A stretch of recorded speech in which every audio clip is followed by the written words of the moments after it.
Here's how to restore access to a disabled Instagram account. First, you want to open up any web browser.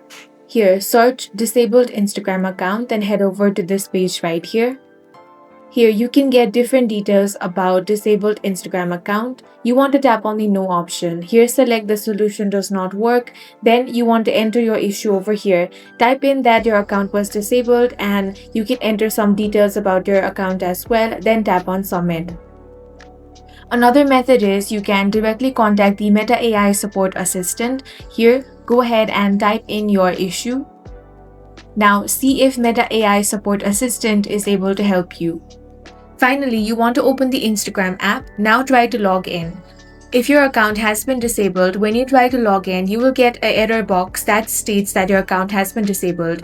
Here, you should be able to find the appeal or request review option. Tap on that. Now follow the on-screen prompts. You will have to enter details such as your mobile phone number or email address linked to your account.